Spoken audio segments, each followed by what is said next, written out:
Hello guys, இந்த வீடியோவில் find the unique element அப்படின்ற ஒரு இன்டர்வியூ ப்ராப்ளம் தான் பார்க்க போகிறோம். இந்த ப்ராப்ளமில் நமக்கு ஒரு லிஸ்ட் கொடுத்துருவாங்க. இந்த லிஸ்ட்டில் ஒரு எலமெண்ட்டை தவிர மற்ற எல்லா எலமெண்ட்டும் ரெண்டு தடவை அக்கறை ஆயிருக்கும். அந்த யூனிக்காக ஒரு தடவை மட்டும் அக்கறை ஆயிருக்கல, அந்த எலமெண்ட்டை நம்ம கண்டுபிடிச்சி பிரிண்ட் பண்ணணும். ஃபார் எக்ஸாம்பிள் இந்த கேஸில் பார்த்தீங்கன்னா 3 அந்த யூனிக் எலமெண்ட். பிகாஸ் மற்ற எலமெண்ட் எல்லாம் ரெண்டு தடவை வந்திருக்கு, 3 மட்டும் தான் யூனிக்காக ஒரு தடவை வந்திருக்கு. ஸோ நம்ம 3 தான் பிரிண்ட் பண்ணணும். இதுக்காக நம்ம பிட்வைஸ் எக்ஸார் ஆப்ரேட்டர் தான் யூஸ் பண்ண போகிறோம். பிட்வைஸ் எக்ஸார் ஆப்ரேட்டர் பொறுத்த வரைக்கும் ஒரு சின்ன ரூல் இருக்குது. எப்போ நீங்கள் 2 ஈக்குவல் நம்பரை எக்ஸார் பண்ணீங்களோ அதோட ரிசல்ட் 0 கிடைக்கும்.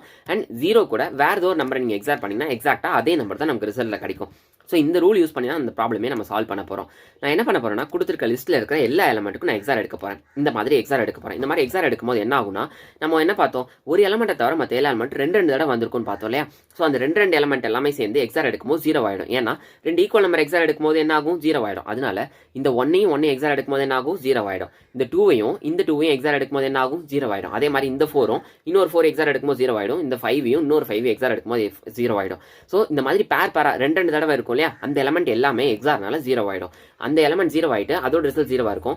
ரிமைனிங் நமக்கு இன்னொரு எலமெண்ட் இருக்கும், யூனிக் எலமெண்ட் 3 மட்டும் இருக்கும். ஸோ இந்த 0வையும் இந்த 3வையும் எக்ஸார் எடுக்கும்போது என்ன கிடைக்கும், எந்த ஒரு நம்பர் கூட 0 எக்ஸார் பண்ணாலும் எக்ஸாக்டாக அதே நம்பர் தான் நமக்கு ரிசல்ட்டில் கிடைக்கும். ஸோ நமக்கு 3 வேல்யூ வந்து நமக்கு கிடைச்சிருச்சு. ஸோ நம்ம யூனிக் நம்பரை இந்த மாதிரி தான் எக்ஸார் ஆப்ரேட்டர் யூஸ் பண்ணி கண்டுபிடிக்க போகிறோம்.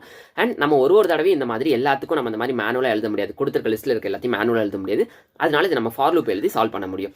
ஸோ இப்போ ரிசல்ட்டை வந்து நான் 0ன்னு இனிஷியலைஸ் பண்ணி வச்சுக்கிறேன். அடுத்த for I in A. So அந்த ஏல இருக்கிற ஒரு எலமெண்ட்டையும், அந்த லிஸ்ட்டில் இருக்க ஒரு எலமெண்ட்டையும் எடுத்து நான் அந்த எக்ஸாரில் இந்த ரிசல்ட் கூட எக்ஸார் பண்ணிக்கிட்டே வர போகிறேன். Result XOR equal to I. So நான் ஒரு எலமெண்ட்டாக எடுத்து நான் அந்த ரிசல்ட் கூட எக்ஸார் பண்ணிக்கிட்டே வர போகிறேன். இது எதுக்கு ஈக்குவல்னா, ஃபைனலாக அந்த ஃபார் லூப் முடியும் போது இதுவும் ஈக்குவலாக இருக்கும். இந்த ஃபார் லூப்பும் இதுவும் ஈக்குவலாக இருக்கும்.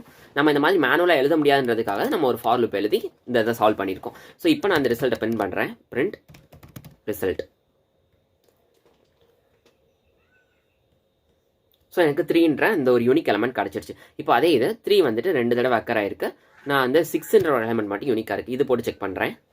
ஸோ எனக்கு 6ன்ற ஒரு ரிசல்ட் கிடச்சிருக்கு.